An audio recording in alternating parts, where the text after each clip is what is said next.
We surpassed 100 subscribers, so yeah, thank you very much for your continuous support and effort which you put into watching these videos and applying the advice in practice, which is much more important. Today will be kind of unusual because instead of talking about what we can take up to become better in life hacking, we are going to talk about what we can actually drop down in order to become better and make our life easier. So let's begin, shall we? I appreciate the appreciation. Anyway, here is a little story I would like to give you. Once I went to a tournament which I was recording, and I was hungry because I woke up late. I didn't make any simple breakfast for myself, such as maybe eggs and, for instance, some sort of steak or avocado and toast, right? And then I had to go to the McDonald's restaurant nearby. At this restaurant, here you go, so that's the receipt, order number 106, I spent exactly $22. $22 were spent on food, which was delicious. I'm a big fan of flavors, but at the same time it was a big punch into my budget, and it was a little bit of the punch to my health as well. So what I could have done is that I could have dropped this habit or action of going to a fast food restaurant, and instead I could have waken up earlier a little bit to make myself avocado, toast and egg, preferable breakfast. But instead I was exercising this bad habit and I wasted a little bit of money. Well, maybe I overspent a little bit, right? So this is definitely something that I wish I could have dropped earlier from my life, because apparently this would make my life healthier, better, and a little bit more kind of economical, let's put it this way.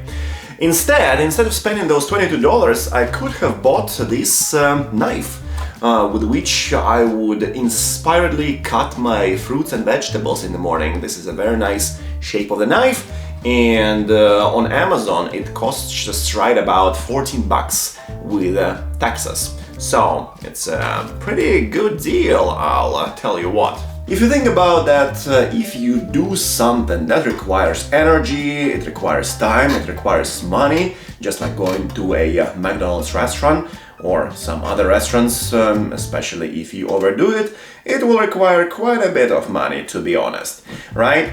So I made a list of several things which I decided to work on dropping from my life in a very intentional fashion. So number one is the artificial pleasure activities. If you know what I'm talking about, you know what I'm talking about. Just go to the internet and think about that. Okay, what am I looking for in terms of artificial pleasure? Especially pleasure videos, for example, right? So you can just fill in the blank. Blank comes in. Artificial pleasure activities, blank, fill in that blank, right? And you can think about many things which we should probably not mention here, not to activate triggers for certain people. And those activities are pretty much bad for you, right? So there has been quite a bit of research talking about that, so it's probably a good idea to listen to that research. Also, for me, it was a good idea to listen to my brain that at some point started talking to me and said, well, probably what you are doing is not a good thing when you are watching various pleasure videos, for example, right? And then you pursue various artificial pleasure activities on the internet. So at some point, maybe yes, it is fun and entertaining and it's very satisfying, but as you get older you become hopefully a little bit wiser and you are going to be like, okay, well, actually what I'm doing, is it a good thing? So perhaps it takes too much time, right? Maybe it takes a little bit like maybe it takes about like 15 minutes to watch various fun videos on the internet on a daily basis. But then if you think about that, those minutes will accumulate into hours over the week, and many more hours over the course of the month, and so on. So this is what I decided to put my foot on, and I quit artificial pleasure activities back in August 2021. I remember that historical turning point for me, and in this sense the exposure was alleviated. In this sense, the exposure to the artificial pleasure activities was gone, right? So no more. So that made my life a little bit more bland, but I decided to substitute those bad habits with something better, such as taking up an extra sport in the mixed martial art career.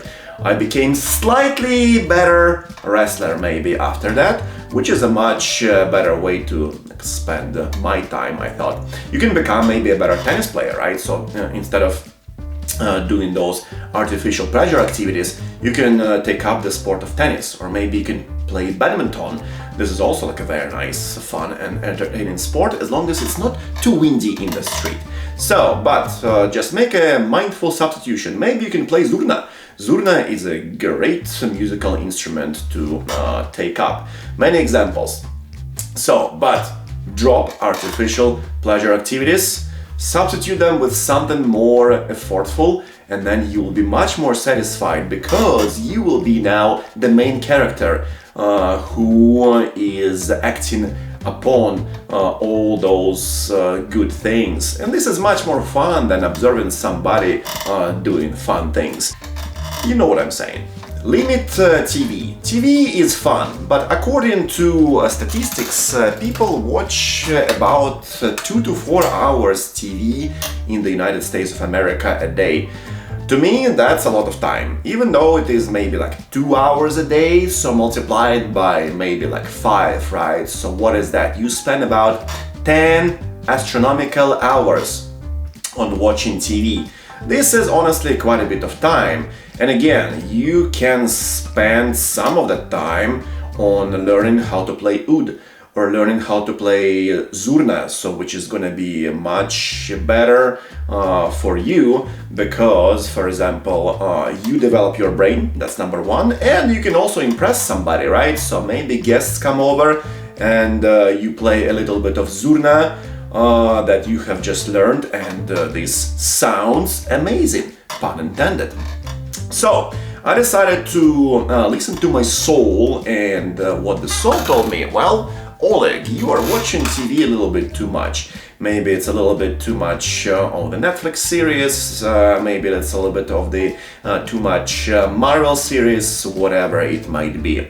And I was like, okay, what if I limit it to 1 hour a day? Okay, that was much better, but still 1 hour felt a little bit more wasteful. A little bit wasteful, I should say. So I decided to go down on TV a little bit more, and then I diminished this time from 1 hour to just about 20 minutes a day. Maybe 20 minutes, it's enough to watch some sort of small episode of Archer, for example. And then, yeah, you get this fun because it comes into your life on a daily basis in a very small amount, and then you feel more excited because whatever is sparse oftentimes is very coveted, very desired. So I very much desire now to watch 1 episode of Archer instead of 3 on a daily basis, and at the same time I'm saving the time and I'm increasing my amount of fun and pleasure which I derive from watching an episode of Archer, or whatever else it could be. So maybe you would watch like Scooby-Doo or a little bit of Soviet cartoons, because why not? Limit processed foods and beverages. Apparently those contain lots of artificial components such as artificial dyes and such, and sweeteners and so on, and they, according to research in science, are bad for you because they can just give you cancer. And we would like to avoid, or at least minimize, our exposure to cancer causing items such as components of processed foods. So I looked once at the Jarritos beverage, and it turns out there is going to be some sort of chemical such as sodium benzoate, which is a known carcinogen. And I said to myself, okay, well, Jarritos is fun, but at the same time, if there is a carcinogen, then I need to quit it. So I quit Jarritos. I found actually much more fun alternative options from Italy. There is a particular lemonade brand from Italy which you can buy quite cheap here, so it's gonna be about, I don't know, like $1.25 a can, and you will have much more entertainment with this particular Italian lemonade. So I just decided to go for that, and the limited processed beverages, so then the limited processed foods. And all it took me is to be mindful about my shopping list, right? So when I go to some sort of like a big, huge supermarket, I try to buy the food which doesn't have artificial ingredients. Even if it is a processed kind of like cookie, for example. I look at the ingredients, maybe there are like 8 ingredients, but they are all natural, they're put together, so it is much better than when you have a bunch of, let's say, like natural ingredients, fortified with a little bit of dye, a little bit of artificial sweetener. No, it's not good for me. So I'm going to go for a little bit lesser evil, and I buy some sort of cookie that is processed, yeah, so because you need to like process like 8 ingredients to like turn them into a cookie of some sort. But at the same time, if those ingredients are natural, then it is not so bad as opposed to the situation when you have all those natural ingredients processed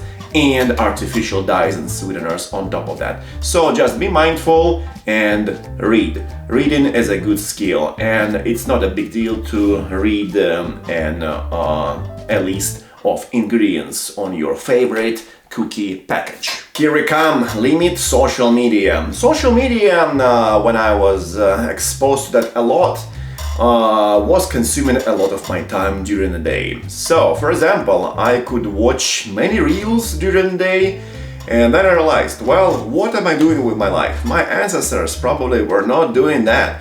If you think about, excuse me, if you think about some sort of people from the ancient Greece or whatever, right? So they did not have social media, they had other fun things to entertain themselves with, such as maybe meditation or sun gazing. That's what ancient Egyptians were famous for in particular, right? So just think about some like alternatives to what you can look at instead of just the screen of your telephone. I should admit that I would watch occasional reels during my day, so maybe it's gonna be like about 1 to 3 reels. I'll have a chuckle, but that's it, and then I'll have a hard quit. And then, again, for me, what's sparse oftentimes is more desirable, more fun, more enticing to have. You kind of like pursue that a little bit. So there is a little bit of the elements of hunting involved, if you will. Yeah, so I just limited social media, I put the timer on it, 15 minutes a day, maybe 5 minutes a day, whatever is good for you, just experiment with that, I urge you. And then your life will become much better because you will liberate the time which you used to spend on social media, and then now you can spend this time to make some sort of like healthy chicken, for example, right? Or maybe prepare yourself an avocado sandwich, maybe it's gonna be a steak, maybe it's gonna be mapo tofu, whatever is up your valley, just do that, or maybe Ellie, who knows, right? But anyway, so it's all about the liberation of the time and liberation of your brain capacity, which is more important. If you look at the social media, you will be maybe too concerned about some kind of like highly political highly political reel or whatnot, right? And then you'll be thinking about this, oh my god, so what happened? So then you'll be going like and thinking about this for like a couple hours. Instead, those couple hours could be spent on science, entrepreneurship. Maybe they could be spent on washing your house, because this house where we are recording right now, this is the Egyptian house, right? And it took me the entire Sunday to clean the car as well outside. But now this investment feels excellent, because this house is clean and I feel like a little conqueror and king in this house. I feel amazing, tremendous, and this clean house prompts me to bring more value into your life. Bonus tip. It's kind of difficult, it will take a little bit more education, but quit bad relationships with bad people. What do I mean by that? Some people are, for example, manipulative. They will not be talking to you for a long time, but then all of a sudden, when they want to get something from you, they will warm up to you, and you will see there is going to be like a change in signal. There is no signal, no signal, no signal, and all of a sudden there is a very high signal of warmth and affection to you. And if you think about that, you can ask yourself, why is it happening, right? So like, what makes them do that? So, and then oftentimes it could be something that they want to get from you. So that's what manipulative people, in my experience, can do. So it's probably going to be a good idea to limit the relationship of that kind with them. So perhaps, yeah, you can like turn tables and manipulate them back, but it seems like some sort of psychological warfare, which is probably an advanced topic for this video. But think about those people, right? So sometimes you will feel that maybe they will sap your energy, right? They don't necessarily want to get something from you, but they will sap your energy and you will feel better. Sorry, you will feel worse and lower in energy after communicating with such energy vampires. So there could be quite a bit of evil individuals, unfortunately, in this world, which will try to take advantage of you, your life energy, and they will kind of like bring you down, and they will bring themselves up at the same time. So at least be on the lookout for that, bro. I don't know exactly what to do with that, but in my experience, I did encounter such individuals that wanted to get something from me, or the individuals that were bringing my energy down. So I had to again be firm about that and quit those interactions. And it was not easy, but at the same time it was quite helpful for my peace of mind. And maybe it's also better for them, because for them it's going to be the signal, okay, well, perhaps I should be less manipulative and instead be more genuine with other people. So it's a little bit of more advanced topic, but at the same time, think about it, because I thought about those relationships, in my case, with bad people, and I took action, which was not easy, but at the same time I felt like it elevated me and let me live a little bit better life. Ultimately, for me, the guideline which I use is my inside compass, and the compass works in a very simple fashion. It is just ask yourself, I ask myself, whatever I'm doing, right, so is it a good thing? Is it not earned? Is it not deserved, right? Or is it just a simple waste of time? So maybe if I, let's say, look from a window for hours, right? So that seems like a waste of time. Perhaps it's gonna be a good idea to look out of the window for 1 minute in the morning, get some sun rays into your eyes and go about your day, right? If I watch TV too much, or if I play Mario Kart too much, I can ask myself, okay, well, That seems like fun. Okay, it's not just like a complete waste of time. It is fun in the sense that it kind of resets my brain, helps me rest a little bit after a hard day at work. So, but is it deserved, for example, right? So do I play too much Mario Kart on a daily basis? And then sometimes the answer could be, okay, well, it's too much of this fun activity. I need to cut down on it, and then I need to also deserve it in some circumstances, right? In order to enjoy it a little bit more. So this is how my inner compass works, and it works in a lot of situations. So perhaps you'll be able to find your inner compass as well after watching this video. As usual, we are supporting you tremendously, and we are prompting you to turn motivation that you get from these videos into unstoppable action. Keep hacking the life. Great success!